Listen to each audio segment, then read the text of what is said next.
उठ उठ बहलोल, अल्लाह, उठ बहलोल। छोड़ो इसे, क्यों मार रहे हो?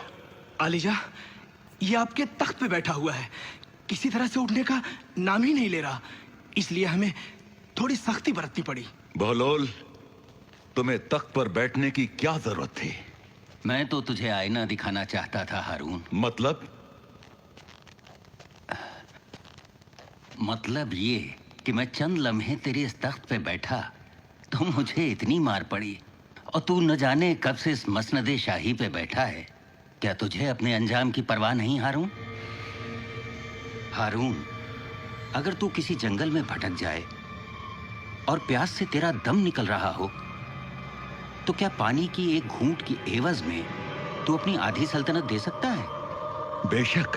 पानी से प्यास तो बुझ जाएगी, लेकिन अगर तुझे पेशाब रुकने की बीमारी हो और तेरी जान पे बनाए, तो क्या उसके इलाज के एवज में तू बाकी आधी सल्तनत भी दे देगा हारून? बची हुई आधी सल्तनत भी। फिर तुझे किस बात का गुमान है? तेरी बादशाहत की कीमत पानी के 2 घूंट से ज्यादा नहीं है हारून। बहलोल, तुम जा सकते हो। ऐ खलीफा वक्त, मौला अली का कौल है कि सल्तनत की मोहब्बत अल्लाह की मोहब्बत से बहुत दूर कर देती है। खुदा हाफिज।